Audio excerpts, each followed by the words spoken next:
अस्सलामुअलैकुम चल गया जी। अस्सलामुअलैकुम सारिਆਂ ਨੂੰ। राशिद साहब तो बाद मैं मौका दिता गया बोलन का, तो उत्तों मैं सारे तो निका बारी मेरी आ गई, थोड़ा जहा घबरा भी गया। तो राशिद साहब की आवाज़ हमेशा सानू लंगर सुनने मिलती है, जो भी कोई थिएटर प्ले वेखन जाइए तो खातिन हजरात कौमी तराना, तो आवाज़ सुनते हमेशा राशिद साहब याद आते हैं।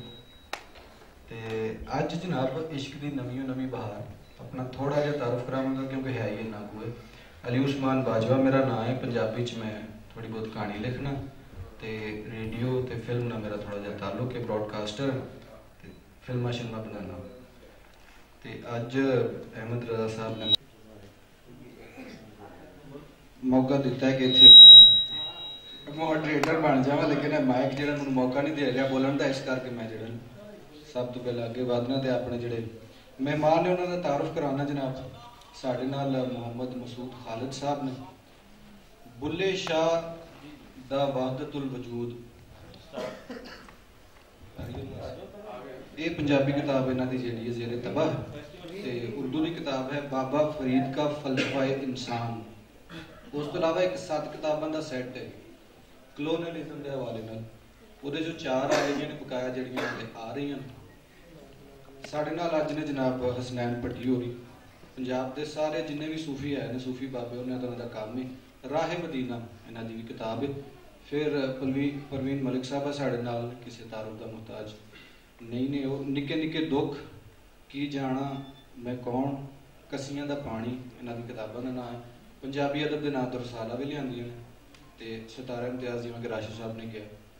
शबीर जी भी साढ़े नाल ने, विचार प्रचार भरिया तंजीम का नाम है, वारिस शाह के हवाले नाल, ते उस हवाले नाल काम करते हैं। तो बगैर टाइम ज़ाया किए, क्योंकि असी काफ़ी कर चुके हैं, सब तो पहला मैं अपने गवांढी को पूछ लेना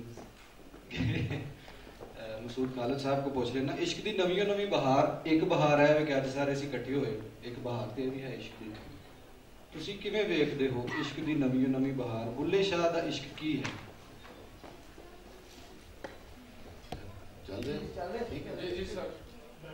जोड़ा जी जो बुल्ले शाह की पूरी विचारधारा है, फिक्र और फलसफा बुल्ले शाह के हवाले अगर गल करिए असीं, तो उसका जो मूल विचार है, उसका जो मेन आइडिया है वादतुल वजूद।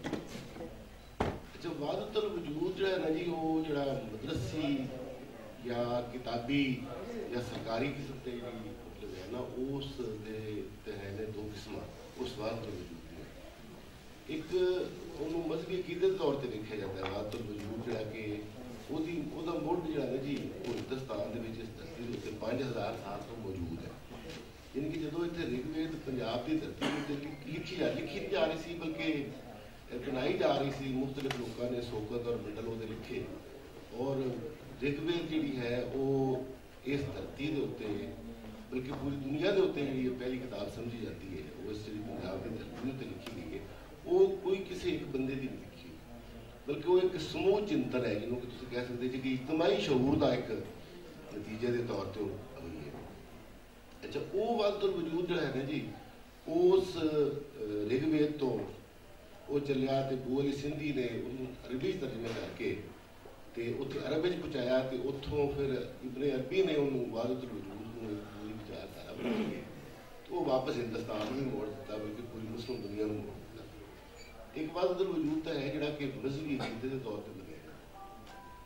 दूसरा वादतुल वजूद जो है वो एक फलसफियाना वादतुल वजूद है, जिसकी कि रीत यूनानी है।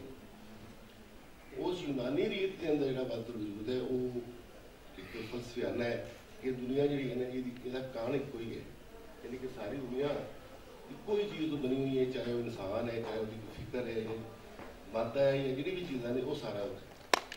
लेकिन बुल्ले शाह का वादतुल वजूद ना तो मजहबी कीता है और ना ही वो कोई फलसफाना काट है, बल्कि एक समाजी नजरिया है। समाजी नजरिया किस तरीके है कि बुल्ले शाह का अगर तुम दौर वेखो, उसका वसेब वेखो, वो भी तबकिया सिर मेल सिर वंडिया है, यानी कि और वो उत्ते खास तौर पर जी इंडियन मैथोलॉजी है जात पात के हवाले नाल, और जी कि बरमनीयत है वो कि इंसानों के दरम्यान एक वंड है, एक तफरीक है, जात पात के हवाले नाल ऊंच नीच है, और खास तौर पर जी ऊंच नीच है वो है रूहानी एतबार नाल, कि बायोलॉजिकल एतबार नाल तो ऊंच नीच जी वो तो किसी वक्त भी खत्म हो सकती थी, किसी वक्त भी महात्मा बहुत भी सट मार चुके सन।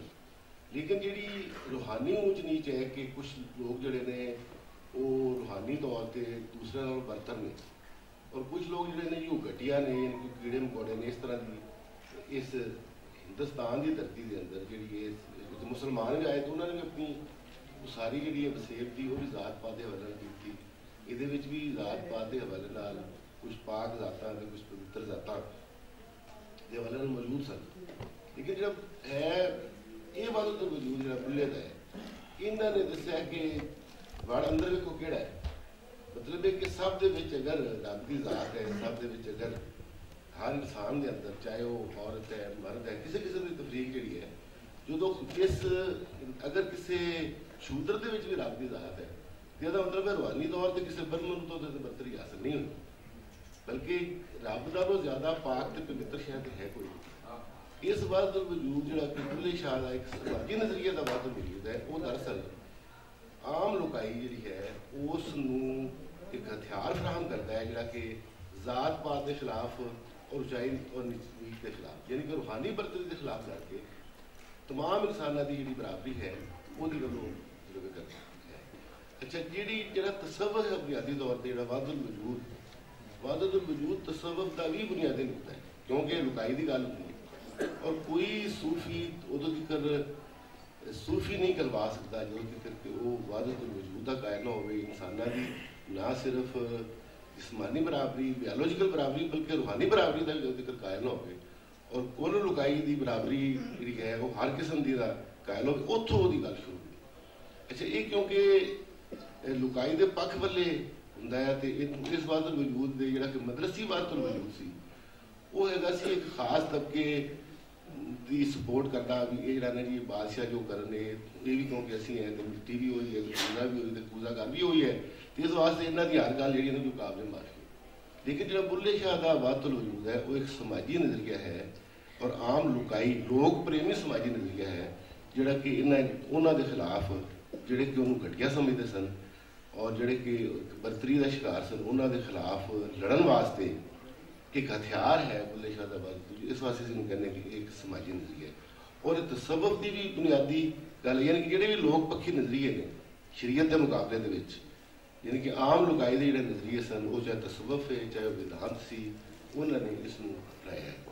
तो मैं समझना जी कि इश्क जोड़ा है ना जी वो लुकाई का ही इश्क है बुल्ले शाह के ख्याल और कोई इश्क नहीं। वादतुल वजूद ते वादतुल शहूद जिवें तुसीं जाणदे हो दो फलसफे ने, लेकिन एक चीज़ असीं वेखी कि बुल्ले शाह साडा ऐसा पंजाबी शायर है जिहड़ा अज दी तारीख तक सब तो बहुता गाया गया है, लेकिन उस तो बाद कुछ लोगों ने अपने कोलों भी शेर बनाने शुरू कर दिए। बुल्ला की जाना मैं कौन, ठीक है, तो उन्होंने बुल्ला कर दिता बुल्ले। दूजा है कि एक जी जी अच्छा जी वो गुजारिश है जी कि जो आप कहते हैं ना कि गाया जाता है सूफी शायर है, सूफी शायर जोड़ा ना जी वो मैं समझदा किनू असीं सूफी कहने, असीं लुकाई किनू सूफी कहने। पहली गल तो कि असीं जोड़े लोग दरबार के बाहर मध्य मुकाबले लुकाई वाले खलोते हो, यानी कि दरबार किसी आना किसी हमलावर के घोड़े दी भागा फड़ के साढ़े नाल ना किसी दरबार की छत्तर छावे ना खलोते हो, बल्कि वो लुकाई के पक्ष खलोते हो दरबार के मुखालफ। दूसरी गल है कि वो मुकामी शायरी रक्स और मुसीकी के जरिए गल करना, यानी कि उन्होंने दूजी खसूसियत है कि मुकामी रक्स मौसीकी और शायरी के जरिए गल करना। तो तीसरी खसूसियत है कि वादुल वजूद के कायल हो। उन मिसाल के तौर पर असी दाता कंज बख्श उन्होंने दाता तो समझते हैं साढ़े अपने अकीदे के मुताबिक, असं उन्होंने बड़े समझते, लेकिन वो सूफी शायर नहीं कहते। सूफी शाह हुसैन है जो लुकाई नाल खलोता है, सूफी बुल्ले शाह जो लुकाई नाल खलोता है। इस वास्ते ये रक्स मौसीकी और शायरी ये बुनियादी अंसर है सबब। जी हाँ।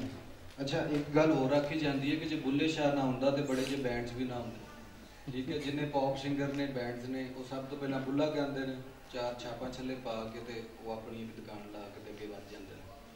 बुल्ले क्या सी इल्मो बस करी हो यार, ਤੇ ਉਸ ਮੁਰਾਦ ਇਹ ਨਹੀਂ ਸੀ ਕਿ ਇਲਮ ਹਾਸਲ ਕਰਨਾ ਛੱਡ ਦਿਓ, ਲੇਕਿਨ ਇਹ ਸੀ ਇਲਮ ਹਾਸਲ ਕਰਨ ਤੋਂ ਬਾਅਦ ਕੀ ਹੈ, ਪ੍ਰੈਕਟੀਕਲ ਕੀ ਹੈ। ਅੱਜ ਅਸੀਂ ਚਾਰ ਜੀ ਇੱਥੇ ਤੇ ਬਾਕੀ ਸਾਰੇ ਸੱਜਣ ਇੱਥੇ ਬੈਠੇ, ਪ੍ਰੈਕਟੀਕਲੀ ਬੈਠੇ ਕੁਝ ਕਰਨ ਦੀ ਕੋਸ਼ਿਸ਼ ਕਰ ਰਹੇ ਹਾਂ ਪੰਜਾਬੀ ਜ਼ੁਬਾਨ, ਅਦਬ ਤੇ ਫਿਰ ਬੁੱਲੇ ਸ਼ਾਹ ਦੇ ਫਲਸਫੇ ਵਾਸਤੇ। ਉਸ ਕਰਕੇ ਪ੍ਰੈਕਟੀਕਲੀ ਕੁਝ ਕਰਨਾ ਜਿਹੜਾ ਹੈ ਉਹ ਅੱਜ ਦੀ ਵੀ ਲੋੜ ਹੈ।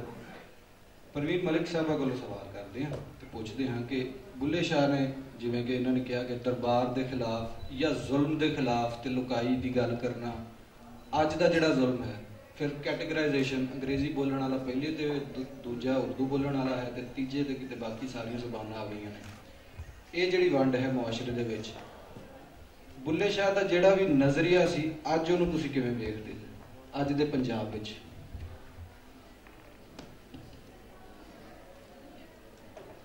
पहले तो असं यह देखने कि साढ़े बड़े सगीर जिन्ने भी सूफी होए ने, और सब तो ज़्यादा दुनिया मैं मेरा ख्याल है कि इस खिते के अंदर सूफिया बहुत ज़्यादा होए ने। उन्होंने सारे सूफिया ने जिस वेले अपना कोई कलाम आख्या, कोई शायरी की है, उहदे च उन्होंने जुबान किहड़ी वरती है।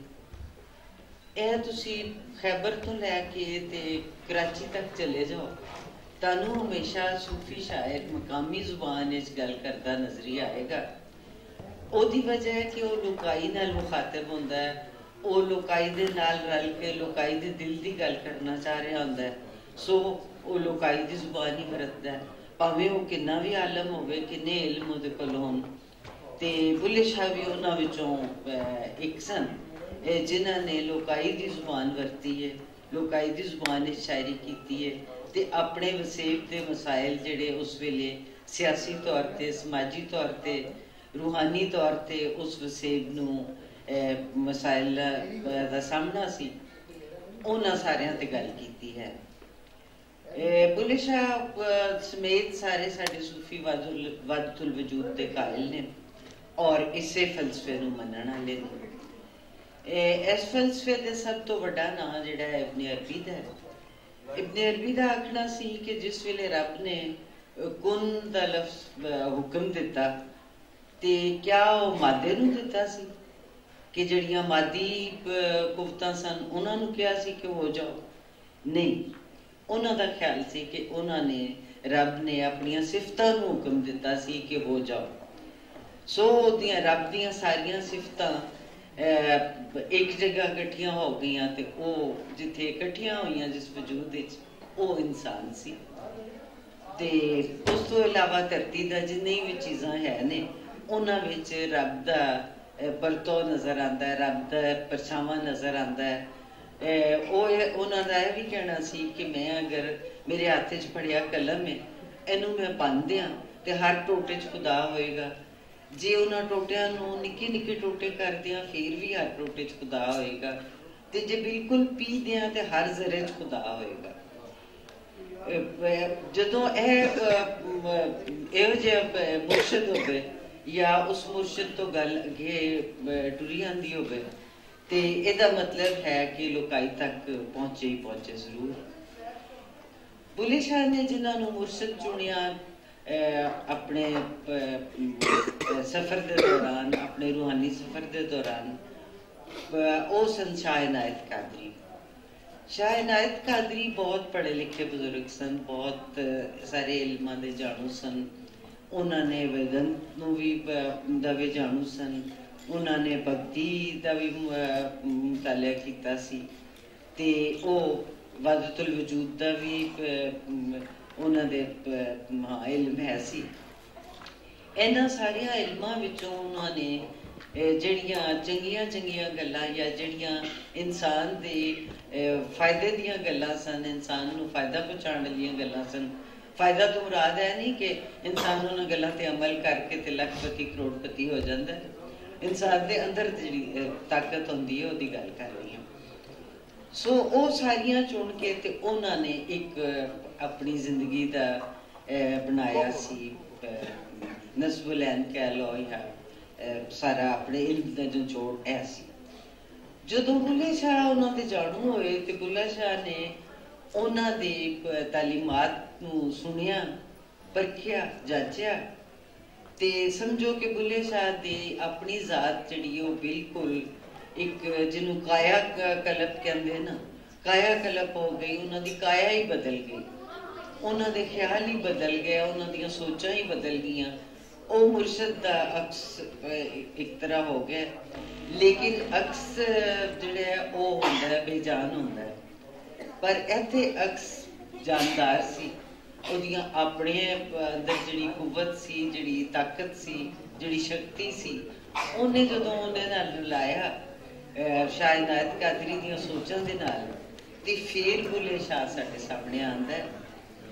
इन्ना ताकतवर वजूद पंजाब की धरती ते जन्म लैंदा है और वो अपने ख्यालों की शक्ति साडे तक पहुँचाता है। ते सोचो कि उहदे लई की औकड़ां आईयां होणीआं। सब तो पहला तो है कि जिहड़े है सन रवायती इल्मां दे कायल सन, अकीदा परस्त सन, उन्होंने रज के मुखालफत की, उन्होंने कुफर दे फतवे तक लाए बुल्ले शाह ते कि जी यह शरीयत तो बाहर हो गया है, या यह सारे जिहड़े है ने इन्हां दायरियां च नहीं रहना चाहिए सी, यह तो उतों बाहर निकलता पिया, सो यह काफिर है। ते उहदे जवाब विच ही बुल्ले शाह ने आख्या सी कि तैनूं काफिर काफिर आख दे, तू आहो आहो आख। उहदा मतलब नहीं सी कि वह कुफर दे फतवे दे जवाब विच कह रहे सन कि हाँ मैं काफिर हाँ। उन्हां दा मतलब उत्थे यह सी कि तू अपने रब दे सिफतां दा इसबात कीती जा, जो कहंदे ने लोकी उन्हां नूं कहण दे, काफिर कहंदे ने, मुसलमान कहंदे ने, उन्हां दा अपना फेल है, तू अपना अमल जिहड़ा है उहदे ते कायम रह, उहदे ते पक्की पैरी रह। जिहड़ा बंदा अपनियां इसबात ते इन्ना साबित होवे, ओदी धूम या ओदी गलबात जिहड़ी है सदियां तक जाती है, इस सदी तो भी लंघ के अगे पता नहीं कित्थे तक जाएगी। सो यह वे कि बुल्ले शाह दा जिहड़े फिलासफी सी वो इन्नी सी ताकतवर सी, इन्नी उहदे च कुवत सी कि वो अज भी उस तरह साडे तक पहुँचती है। ते अज भी बुल्ले नूं मंदा चंगा आखण वाले आखदे ने, बुल्ले शाह दा नां ही नहीं लैंदे, बुल्ले शाह नूं किथे कीता नहीं जांदा सरकारी तौर ते या किसी ऐसे पद्धर ते जिथे सरकारां दा अमल दखल होवे, पर लोकाई दे मथे दा ताज है बुल्ला शाह। क्यों? ऐसे वजह तो कि लोकाई दे विचों सन, लोकाई दी गल कीती उन्हां ने। फिर सब तो वड्डी गल है कि उन्होंने जिहड़ा तबकियां च वंडिया समाज सी, उस दौरे च उन्होंने यह नहीं वेख्या कि मुर्शद मेरा वो होना चाहिए जिहड़ा बहुत जिहदे कोल होवे रुपया पैसा होवे, जिहदे कोल कोई होवे अहदा होवे। उन्होंने एक खेत मजदूर नूं अपना मुर्शद मन्निया। क्यों? कि उस खेत मजदूर के अंदर ते इल्म दा समुंदर सी, उन्होंने उस इल्म के समुंदर विचों सिपियां चुनिया। उन्होंने यह नहीं वेख्या कि दुनिया च उन्हां दा की मरातबा है या दुनिया उन्होंने कित्थे रखती है। ऐसे वास्ते उन्होंने अपने खानदान विचों भी बड़ी मुखालफत मुल लैनी पई कि एक सैयदजादा एक राई दा मुरीद हो जाए तो यह तो फिर सईदा वास्ते बड़ी माड़ी गल है ना। सो अज भी है, उदों तो बहुत ज्यादा सी, पर यह वे क्या इस तबके वंडे हुए समाज नूं असी होर ज्यादा हौसला अफजाई दी कर सकने या करनी चाहिए है। बुल्ले शाह ने तो सानू यही दसिया कि नहीं करनी चाहिए। जिथे तक बुल्ले शाह दे इश्क दा फलसफा है, उत्थे मैं एक छोटी जी मिसाल दियांगी कि सब तो पहले शहबाज कलंदर ने मंसूर दा ते दावा ही होर सी या मंसूर दा अंदाज होर सी, उहदे दावे दे जवाब विच जो कुछ होया वो सारियां नूं पता है। शहबाज कलंदर दा भी दावा ते ओही सी ते ओ उत्थे तक गए कि जी मनम उस्मान मेवंदी मतलब मैं दस देनी है कि मैं उस्मान दी मैं मंसूर दा दोस्त हाँ, मैं मंसूर दे यार होने का दावा करना वा। बुल्ले शाह उस तो एक कदम अगे जाके फरमाते ने कि मंसूर तुसा वाल आया है, तुसा सूली पकड़ चढ़ाया है, ओ मेरा बाबुल जाया है, खून बहा दियो मेरे भाई दा। यानी ओ थे ओदे नाल रत सांझी करके ते मंसूर दा खून बहा मनदे ने खलकत कोलों भी ते खलकत नू बनाने वाले कोलों भी। सो यह इश्क की इंतहा है, यह एक ऐसा मकाम है जिथे बुल्ले शाह ही पढ़ सकता है, हारी सारी नहीं पढ़ सकता। जी बहुत मेहरबानी।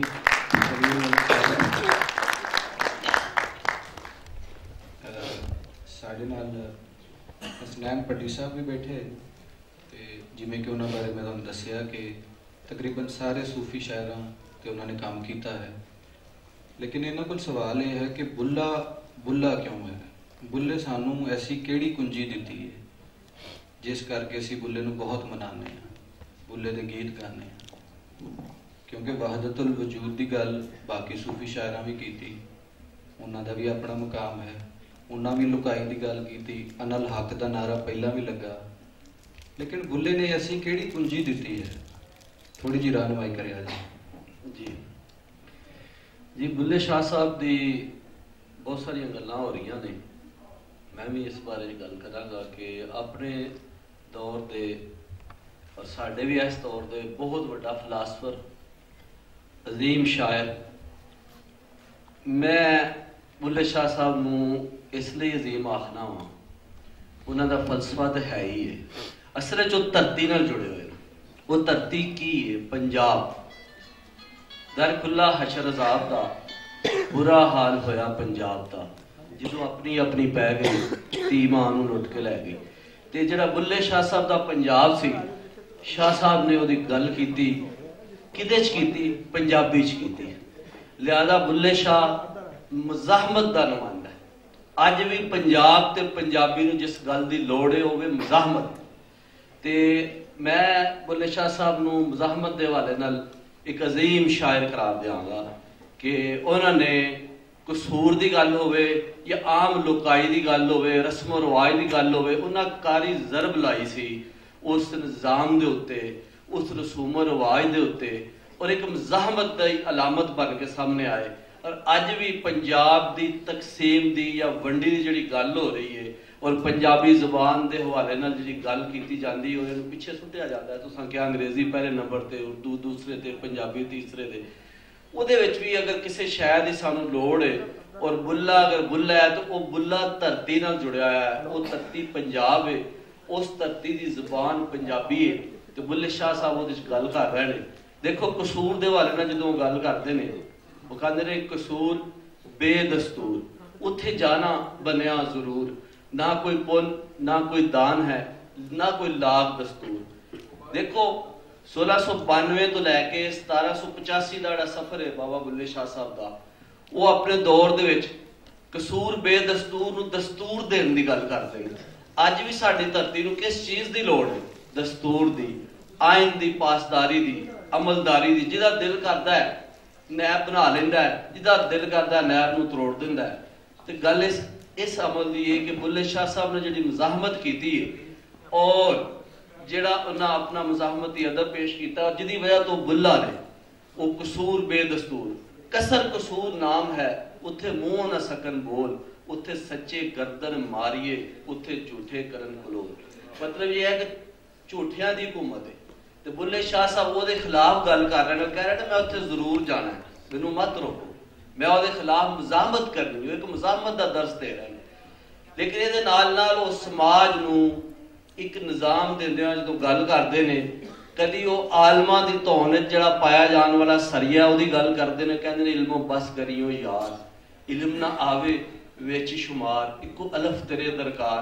लेकिन दूजे पासे इल्म की निंदिया नहीं करते, नाल वो कहते हैं आलम फाजल मेरे भाई, पा पड़िया मेरी अकल गवाई, देवे इश्क हुलारे ਤਾਂ ਮੈਂ ਦੱਸਣਾ ਮੈਂ ਪਾਪ ਪੜਿਆ ਤੋਂ ਨਸਣਾ, ਮੈਂ ਪਾਪ ਪੜਿਆ ਤੋਂ ਨਸਣਾ, क्योंकि इलिटल लालच is a dangerous thing. Bulleh Shah साहब ने घट इलम आलिया की मजम्मत की, आलमा की मजम्मत नहीं की। इसलिए see things the way they are meant to be seen. सानू उस फलसफे की जिहड़ी सच्चाई है जिहदी वजह नाल बुल्ला साहब मशहूर ने और बुल्ला ने ਉਹਦੇ सब तो अहम अलामत ये वे कि उन्होंने रसूमो रिवाज जिहड़े गलत सन ਉਹਦੇ खिलाफ लिखिया और मज़ाहमत की अलामत बन गया है। अज भी पंजाब की धरती और पंजाबियों को इसे मज़ाहमत की लोड़ है और सानू बुल्ले शाह साहब को मैसेज लेना चाहिए। सारे वहदत उल वजूद की गल कर रहे हैं। बुल्ले शाह साहब का बयानिया इतना ताकतवर है और उस बयानिए को मंसूर की शक्ल बयान करते हैं। कहते हैं बेहद रमजा दसदा नी ढोलन माही, मीम दे ओहले बसदा नी ढोलन माही, औलिया मंसूर कहावे ते आपे आप नू सूली चढ़ावे, ते कोल खलो के हसदा नी ढोलन माही, मीम दे ओहले बसदा नी ढोलन माही। ते ए जिहड़ा फलसफा बुल्ले शाह साहब ने वहदतुल वजूद दा जिहड़ा सूफिया दा अलामा इब्ने अरबी तो मंसूब है चल रहा है साडे तसव्वुफ दे विच और बड़े सगीर पाक हिंद विच सारे सूफिया ने इस्तेमाल कीता है। उहदा खूबसूरत तरीन बयान बुल्ले शाह साहब ने कीता है और धरती की नुमाइंदगी की। लिहाजा मैं बाजवा साहब नाल गुजारिश करांगा और सामीन दे नाल भी नाजरीन दे नाल भी कि सानू बुल्ले शाह साहब की जिहड़ा मज़ाहमती अदब है उत्तों रहनुमाई लैनी चाहिए। जिस तरह को लिखते भी ने कि जिस ठाने दा तू मान करे उसने तेरे नाल ना जाना, जुल्म करे ते लोग सतावें, कसब फड़े हुई लुट खाना, अपना दस ठिकाना किधरों आया किधर जाना, किते है मीर मुल्क सुल्ताना, किते गए लश्कर हजार, इल्मो बस करियो यार। लिहाजा शाह साहब ने जो पैगाम दिता है बुल्ले शाह साहब ने, वो भी मज़ाहमत और पंजाब और पंजाबी नू अज मज़ाहमती अदब की लोड़ है। बुल्ले शाह साहब इहदी वजह पर बुल्ले ने क्योंकि उन्होंने इस पैगाम नू तीसी ते पहुंचाया, अरूज ते पहुंचाया। बहुत मेहरबानी। काफी लफ्ज इजाफा हो रहा है, कम से कम मेरे तो जरूर हो रहा है। मसूद खालिद साहब, परवीन मलिक साहब ते फिर हुसैन भट्ट साहब दी गल्लां गल इत्थे तक पहुंची है कि मज़ाहमत की गल है। बुल्ले ने मज़ाहमत की, अज दा पंजाबी मज़ाहमत क्यों नहीं करता? सियासी एतबार नाल भी, अपनी जुबान वास्ते भी, अपनी रहतल वास्ते, अपने लिबास वास्ते, हर शय वास्ते भेड़ बकरी बन के क्यों टुर पैंदा जिधर नूं कोई टोरे। तो बुल्ले ने यही कहा कि मज़ाहमत करो, मजलूम दे नाल खलोइयो ते अपने हक की गल करो। शबीर जी साडे नाल ने ते जिवें मैं दस्सिया विचार प्रचार ते पढ़िया इन्हां दी तंजीम दा नाम है ते वारिस शाह दे हवाले नाल काफ़ी इन्हां दा काम है। लेकिन जुबान जिहड़ी बुल्ले ने इस्तेमाल की वो सी पंजाबी तक लुकाई तक गल पहुंचे। अज असीं रह रहे हैं टैक्नोलॉजी के दौर विच। अज सब तो वड्डा सर्च इंजन गूगल है। गूगल ते तुसीं अंग्रेजी च पंजाब लिखो, दूआं पंजाबां दी गल आउंदी है, उहदे रकबे की गल होंदी है, ईची बीची हर इनफॉर्मेशन तुहानूं मिलदी है। उस तो बाद उर्दू, उस तो बाद गुरमुखी, शाहमुखी विच टैक्नोलॉजी तो सानूं कोई इन्ना डाटा क्यों नहीं लभदा? क्योंकि तुहाडा तंजीम नाल ताल्लुक है, तां करके मैं सवाल करना चाह रहा कि अज दे नौजवान नूं या आइंदा आने वाली नस्लों को की करना चाहिए है कि बुल्ले का यह सारा कलाम, बुल्ले का यह सारा नज़रिया डिजिटलाइज हो जाए, साउंड विच, तस्वीर विच, कंप्यूटर विच, जी कि अगों टैलीविजन खत्म हो जाएगा। तुहानूं भी पता कुछ अर्से के बाद नैटफ्लिक्स आ गया, हम इंटरनेट से सारी चीज़ां देखने अपनी मर्जी दी। तो बुल्ला लभण निकलीए तो लाइब्रेरी च लभ जाए, इंटरनेशनल लाइब्रेरी च लभ जाए। की करे अज का नौजवान?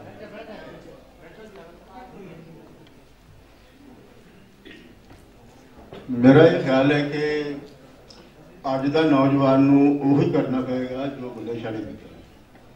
ये सवाल जोड़ा सी ये बुल्ले शाह के सामने नहीं सी, क्योंकि बुल्ले शाह होरी जो बहार की गल करते हैं जी, तो उस बहार दे विच अपने पूरे विचारधारा की गल करते हैं और हर विचारधारा जिहड़ी है उसका एक फलसफा होता है। और बुल्ले शाह की विचारधारा का जो फलसफा है वो है हिंदू ना नहीं मुसलमान, हिंदू ना नहीं मुसलमान, तरिंजन बइये ताज अभिमान, सुन्नी ना नहीं हम शिया सुलो कुल का मार्ग लिया। तो बुल्ले शाह ने जी फिलासफी है उसकी विचारधारा की वो है कि मैं किसी भी वंड की वंड नूं नहीं मानता, वो चाहे तबकाती वंड है या जात पात की वंड है। सो बुल्ले शाह अपने इस अमल के एतबार के नाल इनकलाबी भी है। सो इनकलाब एक पूरा उथल हुंदा और उस उथल नूं बगैर किसी विचारधारा के समाज दे विच ना उतारिया जा सकता है ते ना उससे टुरिया जा सकता है और ना उसको कामयाब किया जा सकता है। ਉਹਦੇ ਲਈ एक बड़ी वड्डी लड़ाई की लोड़ पैंदी है। सो जिस वेले बुल्ले शाह होरां ने यह कहा कि इश्क की नवीं नवीं बहार, तो वो गल कर रहे सन हुण इहदे विच सानू बुल्ले शाह का वारा समझना पेगा। गल करें लंबी है लेकिन बुल्ले शाह के वारे नूं समझिया बगैर असीं अज जिहड़ा साडा अजोका है इस नूं भी नहीं समझ सकते, क्योंकि जिहड़ा साडा अजोका है और बुल्ले शाह का जिहड़ा वारा है इहदे विच बड़ी यकसानियत है कि बुल्ले शाह के वेले दे विच भी जदों कहंदे ने कि जदों अपनी अपनी पै गई है मां धी नूं लुट के लै गई है मूँह 13वीं सदी पसारिया सानू आग लियार प्यारिया। तो अज भी साडी अपनी अपनी पई है, नफसा नफसी पई है, बल्कि नफसा नफसी इत्थों तक वध गई है कि जिहड़े स्टेट के अदारे ने उन्हां दा आपस च कोई मेल नहीं है और जिहड़ा आवाम दा इदारा है, जिहड़ा आवाम दा इदारा है वो ते स्टेट के अदारे प्रधान बन के बैठे हुए। सो आवाम जी बुल्ले शाह ने जी पंजाबी जी वरती है ना वो महज एवं शौक के नाल नहीं वरती। बुल्ले शाह फारसी अरबी का बहुत बड़ा आलम सी। जे उसनूं दरबार च रसाई चाहिए होंदी, जे उसनूं तगमे चाहिए होंदे, जे उसनूं कोई ओहदा चाहिए होंदा तो वो फारसी दे विच लिख के लै सकदा सी और साडे इत्थे लोकां ने फारसी च लिख के लए ने। तो बुल्ले शाह का पंजाबी दे विच लिखण का मतलब ही यह सी कि मैं दरबार दे नाल नहीं हैगा, मैं इस माड़ी और जिहड़ी मेहनत कश जिहड़ा तबका है मैं इस दे नाल जिहड़ा पैदावार करता है, जिहड़ा दौलत पैदा करता है और जिसे सदके यह महल उछड़े हुए हैं, जिसे सदके तुहाडी सारी अयाशी चलती पई है, तो मैं इन्हां दे नाल हां। तो बुल्ले शाह ने उन्हां नूं जगाउण दी गल कीती है, उन्हां दी जागृति की गल की है, उस तबके की जागृति की गल की है जिहड़ा मेहनत कर रहा है पर उसदियां मुंडलियां लोड़ां नहीं पूरीਆਂ हो रही। वो 10-10 घंटे काम कर रहा, 12-12 घंटे काम कर रहा। एक पासे तुसीं कह रहे हो जी मेहनत जिहड़ी है वो करो तो बंदा जिहड़ा ना कामयाब हो जाता है, लेकिन ये 18-18 घंटे काम करके भी अपनी मुंडलियां लोड़ां पूरीਆਂ नहीं कर रहा। तो उन्होंने ये भी एक गल दसी, उसने कहा कि अगर बंदे दियां मुंडलियां लोड़ां पूरीਆਂ नहीं ना होंदियां तो यह जिहड़ा ईमान तुसीं लई फिरदे हो ना ये भी पक्का नहीं रहिंदा, इस ते भी बंदा खलोता नहीं रहिंदा। 5 बिना इस्लाम दे बुल्लिया ते 6वां जानी टुक ते 6वां जे ना पूरा होवे 5 जांदे मुक। तो उत्थे ईमान नहीं बंदे की बंदियाई भी लगी जाती है, बंदा अपने मकाम तो डिग पैंदा वो जनौर हो जाता है।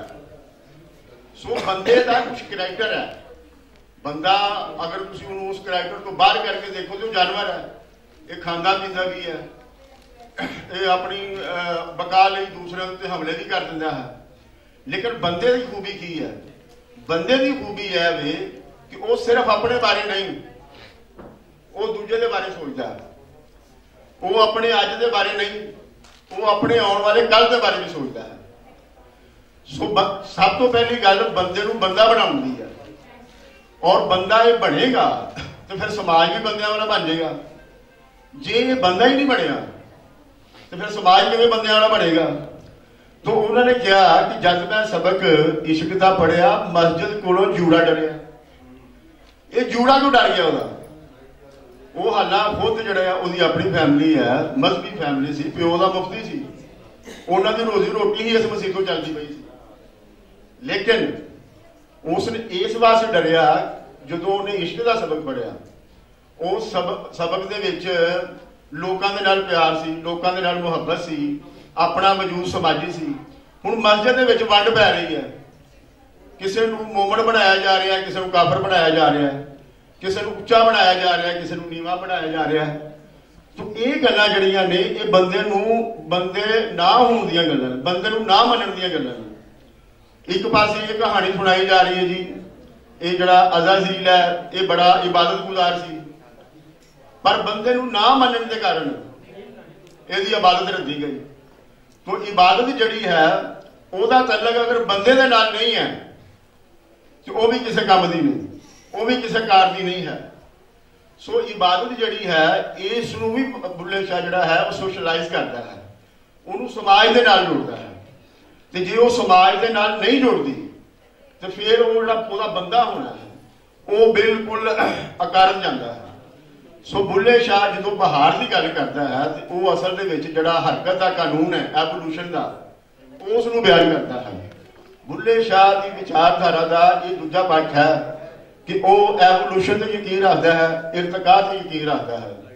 ਔਰ ਜਿਹੜਾ ਹੁਣ ਪਹਿਲਾ ਵਾਰਾ ਹੈ, ਕਿਉਂਕਿ ਬਹਾਰ ਜਿਹੜੀ ਹੈ ਉਹ ਆਉਂਦੀ ਹੈ ਬੰਦੇ ਦੀ ਮਿਹਨਤ ਕਰਨ ਤੋਂ ਬਾਅਦ। ਬੰਦੇ ਨੇ, ਤੁਸੀਂ ਅਗਰ ਆਮ ਮਾਣੇ ਦੇ ਵਿੱਚ ਵੀ ਇਸ ਨੂੰ ਸਮਝੋ ਨਾ ਕਿ ਤੁਸੀਂ ਜਿਹੜੀ ਖੇਤੀ ਬੀਜਦੇ ਹੋ ਉਹਦੇ ਉਗਣ ਦਾ, ਉਹਦੇ ਫਲ ਆਉਣ ਦਾ ਇੱਕ ਵੇਲਾ ਹੁੰਦਾ ਹੈ। ਔਰ ਜਿਹੜੀ ਬਹਾਰ ਹੈ ਉਹ ਬੰਦੇ ਨੂੰ ਉਸ ਦਾ ਫਲ ਦੇਣ ਦਾ ਵੇਲਾ ਹੁੰਦਾ ਹੈ। ਸੋ ਜਿਸ ਵੇਲੇ ਉਹ ਫਲ ਦੇਣ ਦਾ ਵੇਲਾ ਹੁੰਦਾ ਹੈ ਤੇ ਉਹ ਵੱਡੇ ਆਉਂਦੇ ਨੇ ਤੇ ਉਹ ਆ ਕੇ ਲੁੱਟ ਕੇ ਲੈ ਜਾਂਦੇ ਨੇ, ਠੀਕ ਹੈ।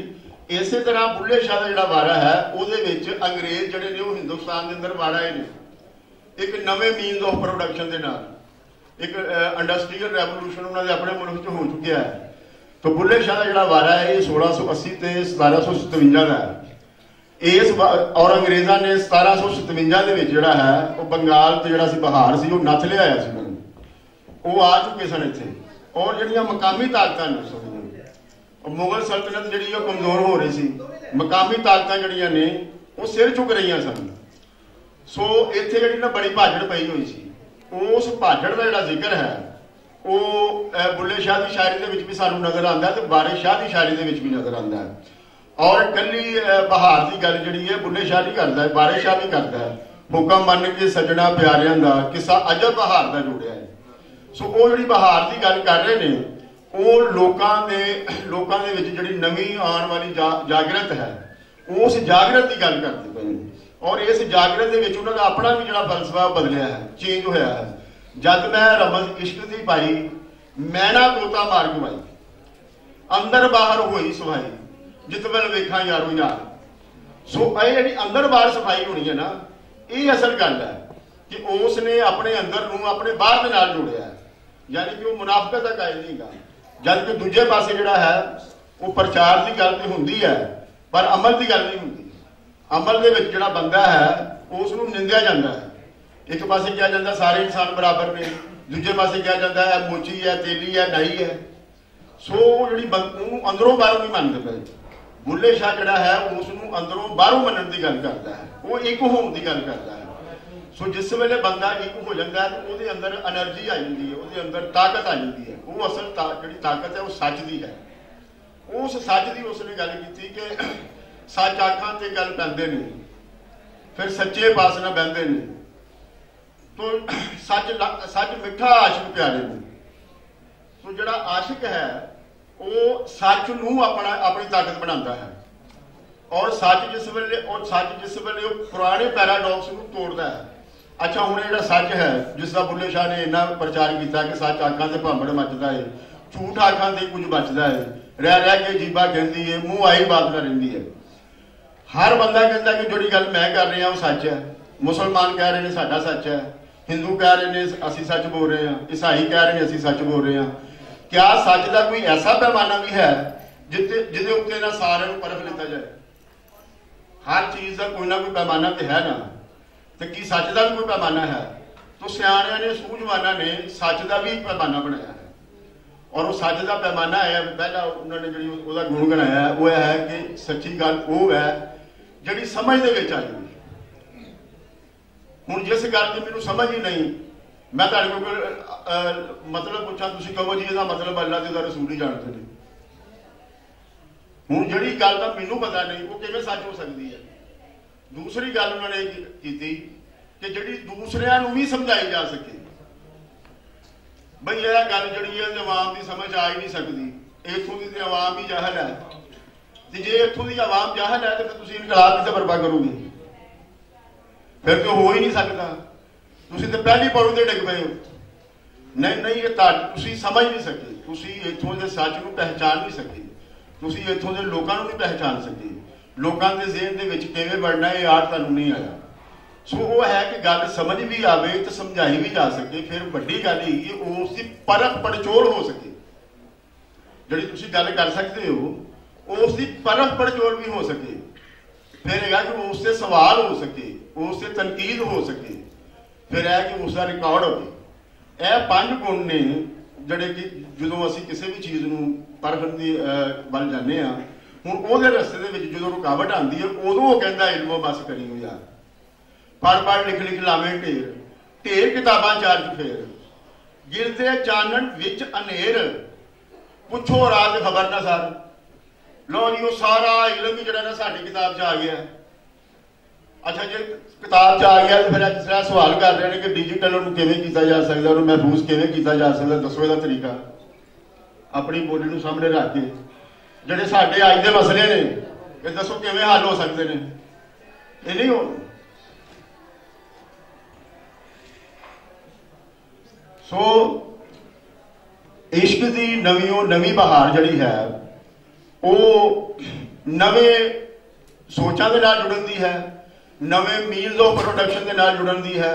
ਔਰ ਜਿਹੜੀਆਂ ਕੌਮਾਂ ਨੇ, ਜਿਹੜਿਆਂ ਬੰਦਿਆਂ ਨੇ ਨਵੇਂ ਇਲਮ ਨੂੰ ਮੰਨਿਆ ਹੈ, ਜਿਨ੍ਹਾਂ ਨੇ ਨਵੀਂ ਵਿਚਾਰ ਨੂੰ ਮੰਨਿਆ ਹੈ, ਜਿਨ੍ਹਾਂ ਨੇ ਨਵੀਂ ਰਹਿਤਲ ਨੂੰ ਮੰਨਿਆ ਹੈ, ਉਹ ਹੀ ਜੱਗ ਦੇ ਵਿੱਚ ਅੱਗੇ ਗਏ ਨੇ। ਇਹ ਹੈ ਤਜਰਬਾ, ਇਹ ਹੈ ਸੱਚ। ਔਰ ਅੱਜ ਅਸੀਂ ਕਿਆ ਇੱਥੇ ਅਸੀਂ ਮਦਰਸੇ ਖੋਲ ਕੇ ਜਿਹੜਾ ਤਰੱਕੀ ਕਰ ਸਕਦੇ, ਜਿਹੜਾ ਉਸਨੇ ਕਿਹਾ ਕਿ ਮਸਜਿਦ ਕੋਲੋਂ ਜੂੜਾ ਡਰਿਆ। ਸੋ ਬੁੱਲੇ ਸ਼ਾਹ ਦੀ ਪਹਿਲੀ ਜਿਹੜੀ ਗੱਲ ਹੈ ਉਹ ਹੈ ਬੰਦੇ ਨੂੰ ਬੰਦਾ ਮੰਨਣਾ। ਔਰ ਦੂਸਰਾ ਹੈਗਾ ਕਿ ਮਾਮਲਾਤ ਦੇ ਵਿੱਚ ਸੈਕੂਲਰ ਹੋਣਾ, ਕਿ ਧਰਮ ਜਿਹਦਾ ਵੀ ਹੈ ਉਹ ਰਵੇ।